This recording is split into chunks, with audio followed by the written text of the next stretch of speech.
Muy buenos días, tardes o noches, profesor. Entonces, para solucionar el problema, en nuestro grupo planteamos, bueno, inicialmente para el caso A, realizamos las ecuaciones de equilibrio. Tienen en cuenta pues lo que se logra observar en la imagen, pues las fuerzas que nos genera el buril, esta fuerza que vendrá en Z positivo, esta fuerza en Y positivo y esta fuerza en X negativo, sus respectivas reacciones y los momentos de reacción. Para el caso A, solo con plantear las ecuaciones de equilibrio, tanto de sumatoria de fuerzas en cada uno de los ejes, como la sumatoria de momentos alrededor del punto A, se logran hallar las reacciones en este punto, dado que es un sistema estáticamente determinado. Adicionalmente, para el caso A, voy a mencionar todo lo del caso A inicialmente. Luego se genera un corte aquí, un poco a la izquierda de donde se está teniendo el punto de aplicación de fuerzas del buril, y se realiza el análisis de la parte derecha. Mediante este análisis lo que se busca es hallar la reacción, o sea, la fuerza cortante en este punto y el momento flector, tanto la fuerza cortante tanto en Y como en Z, y el momento flector tanto en Y como en Z. De esta forma logramos hallar los datos que necesitamos luego para poder transformar la sección y tener una sección constante a lo largo del eje para facilitar su análisis al ingresar los datos a la ecuación de la curva. Listo. Para esto pues ya generamos el cambio. Se genera un factor beta, el cual vendrá dado por el momento de inercia de la sección más gruesa dividido entre el momento de inercia de la sección más delgada.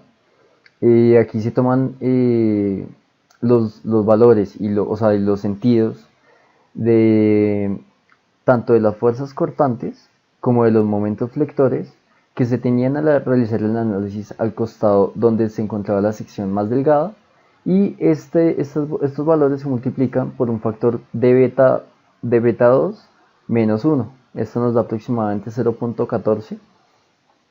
Y adicionalmente también las fuerzas que hemos considerado que se aplicaban sobre esta sección, las cuales eran pues las fuerzas que realizaba el buril, dado que lo consideramos el corte un poco a la izquierda de donde se encuentra el mismo. Nos genera entonces el diagrama, y estas fuerzas se multiplican también por este factor de beta 2.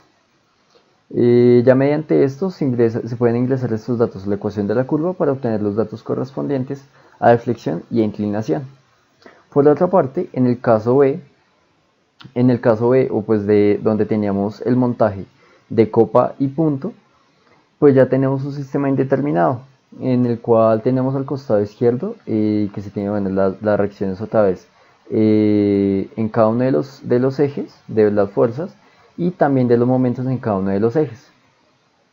Por el costado derecho tenemos que este punto no se podrá mover, por tanto estará, pero puede girar, estará limitado con reacciones de fuerzas en los ejes. Sin embargo, la reacción de fuerza en el eje X no se tiene en cuenta, teniendo en cuenta también la situación del sistema, ¿no? En el cual pues en X no, pues no, o sea, si se ubica con el punto en esta parte del torno, se podría tener una precarga que se aplique, más sin embargo de las fuerzas que aplica el buril no se logrará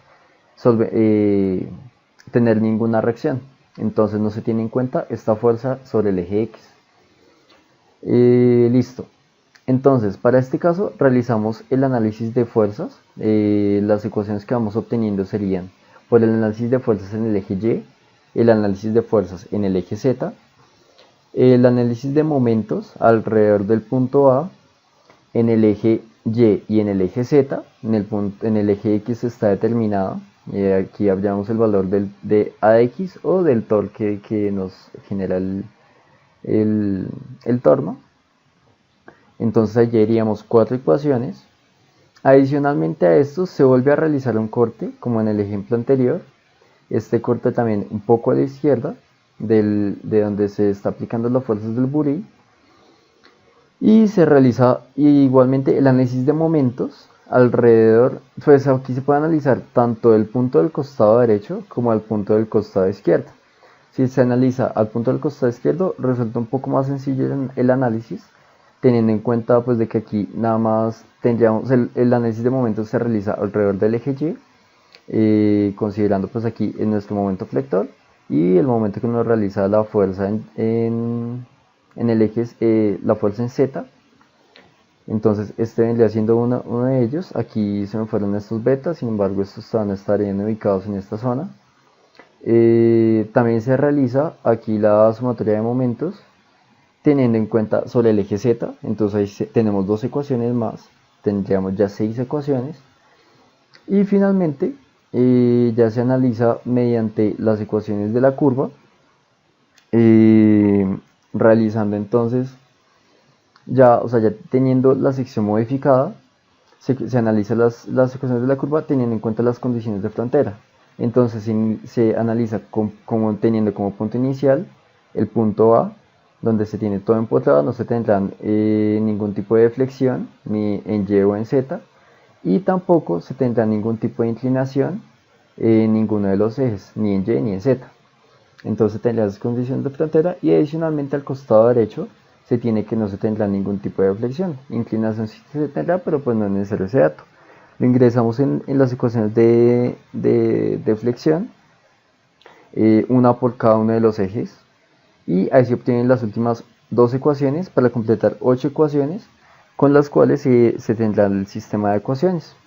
Y ya con esto se logran hallar las reacciones en el punto A, y pues para este caso también se tenía como incógnita los momentos flectores y pues las reacciones en el punto B. Adicionalmente para este caso, pues al realizar el análisis de fuerzas y al realizar el corte, logramos encontrar que los valores de la fuerza cortante en Y en este punto y de la fuerza cortante en Z serán iguales a los valores de las reacciones en A y en A, tanto para Y como para Z respectivamente. Y ya, esa sería la forma en la que nosotros logramos resolver el problema, obtener los datos y ya después, posteriormente, pues generar las gráficas y los diagramas correspondientes. Bueno, ahora tenemos nuestro proyecto. Abrimos la carpeta, el archivo que se llama Untitled y le damos correr. Nos van a aparecer una primera ventana en la cual tenemos el montaje 1 y el montaje 2. La diferencia del montaje 2 es el apoyo del puntero en el otro extremo de la pieza. Entonces tenemos datos de entrada, podemos editar ya sea el montaje 1 o el montaje 2 que deseemos. La profundidad de corte, en este caso la dejaremos de 0.5, el avance de 0.2, la fuerza específica la dejaremos así, el ángulo de 40, y vamos a analizar con el boolean en la posición 150 milímetros. Le damos solución y encontramos el siguiente cuadro. En el siguiente cuadro encontramos todas las reacciones. Las reacciones donde está agarrado a la mordaza del torno, los momentos que genera y las reacciones en el otro, en el lado donde está sujetado al puntero. Tenemos un esfuerzo tau cortante y un esfuerzo normal máximo de 3.46 con un factor de seguridad de 79. También tenemos la forma del perfil, que en este caso, para este caso 2, el perfil tiene forma de barril. Ahora pues pasamos a ver los diagramas. Tenemos los diagramas en el plano XY y en el plano XZ, tanto de cortante como de momento flector. Vemos que el momento flector llega otra vez a 0, llega otra vez aquí a 0 también. Esto tomado a los 150 milímetros, que es cuando está donde está el buril.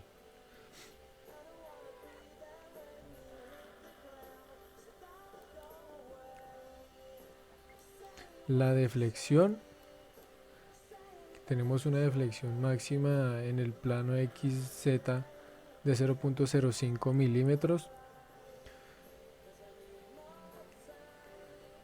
y en el plano XY sí es mucho menor, de 0.0008 milímetros.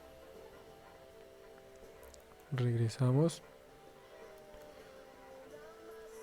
En la pendiente tenemos dos valores, pero entonces el valor máximo va a ser el de menos 0.06 grados en el plano XZ y el ángulo máximo o pendiente máxima en el plano XY va a ser de menos 0.00105 grados.